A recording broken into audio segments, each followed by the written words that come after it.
You ever see smoke coming out of a Tesla and think, well, that's something you don't see every day? Because let me tell you the day the fire chief stood in my driveway, turned to the president of our HOA, and deadpanned, ma'am, there's gasoline in your EV charging port. That's a memory I'm never going to shake loose. Yeah, that happened, and honestly, half the neighborhood saw it. You want to know how we got to that circus?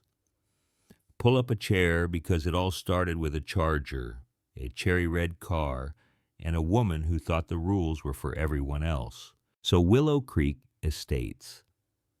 That's my neck of the woods. Nice lawns, quiet weekends, the kind of place where people brag about their compost bins and everyone waves even if you know they're gossiping about your mailbox color. I'd just got myself an electric sedan, not a Tesla, not flashy, but I was proud, installed a charger in my garage right next to my half-finished projects. Thought I'd leveled up, you know. Little did I know my charger was about to become public enemy number one. Then there's Agnes.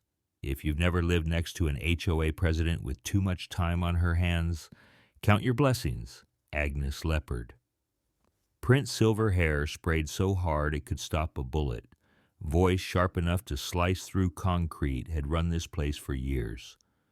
She'd find you for a pink flamingo, write you up for grass half an inch too tall, but she was untouchable. I figured if I just kept my head down, she'd never bother me. That was cute.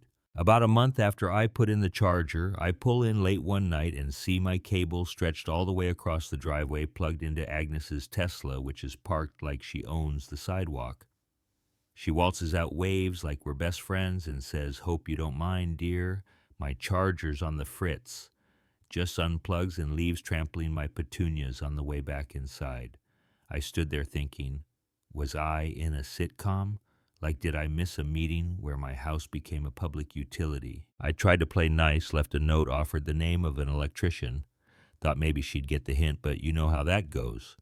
2 days later, same deal, her car guzzling my power while I'm at work. This time she's nowhere to be found, but her car is right there plugged in like she pays the bills.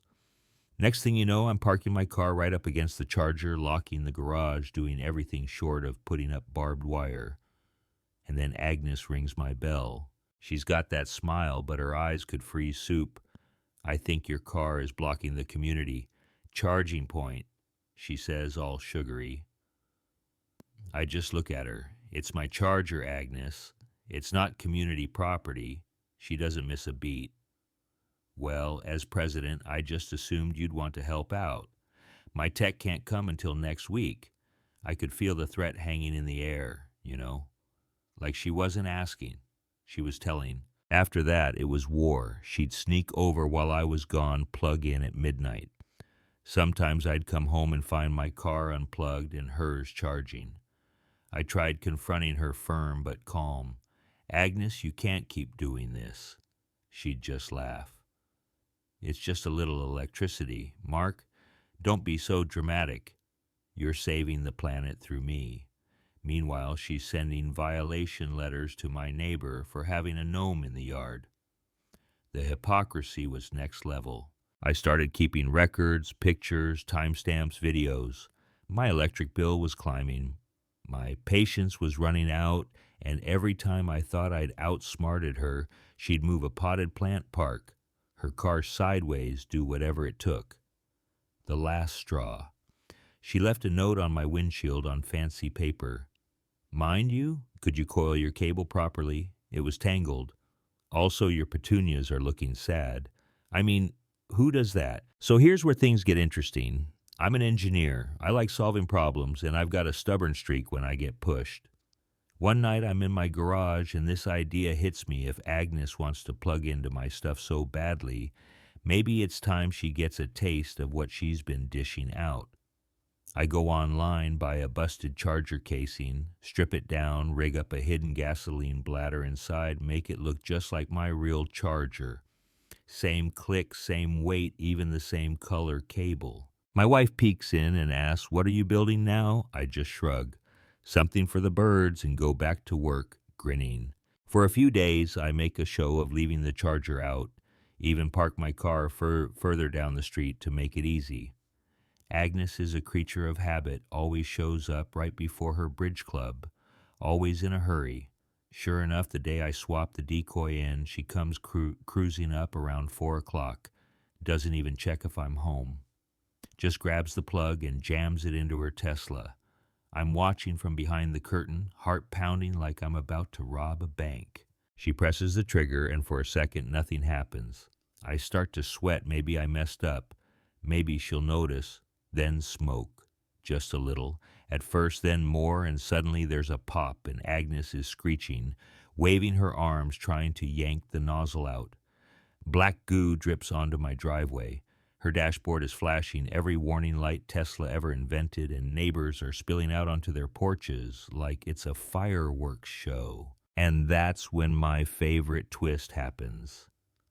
Old Mrs. Henderson, the one Agnes fined for her gnome, comes marching over with her phone out, filming everything. "Is that smoke? Is your car on fire, Agnes?"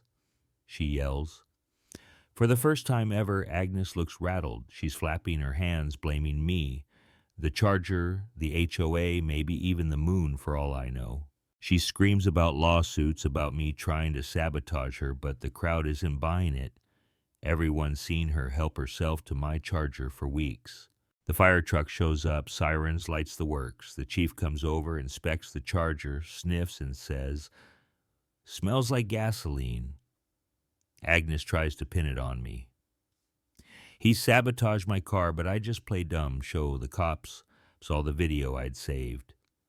They watch clip after clip of Agnes trespassing, plugging in night after night. Officer just nods. "Looks pretty clear to me, ma'am." The real kicker, when they ask to see my charger, I pull out the real one, spotless, untouched, not a drop of gas on it. Insurance gets involved, and you can guess how that goes. They take one look at the report and the footage and pretty much tell Agnes she's on her own unauthorized use private property, foreign substance. Her Tesla totaled. The repair bill probably gave her a heart attack. Word spreads by the end of the week she's out as HOA president. The new board lets people have gnomes, flamingos, even a garden hose in the wrong color if they want. Neighbors start talking to me, folks who never said 2 words before. They all have a Ruth story, and now they've got a reason to smile. So now every time I see that empty spot where her car used to shine, I get this little jolt like, yeah, maybe it was a little much. Maybe it was what she deserved. Maybe it was both. My decoy charger is boxed up in the back of the garage just in case anyone gets ideas. And you know what? No one's touched my power since. Let me ask you, did I go too far, or did Agnes have it coming? If your neighbor kept taking advantage, would you draw the line or let it go? Drop a comment, and let's see who's team justice, who's team forgiveness, and what you'd do if you were me. And hey, if you like a good story about a little creative payback, don't forget to hit that like and subscribe. I've got plenty more where this came from right here in the wild suburbs of Willow Creek.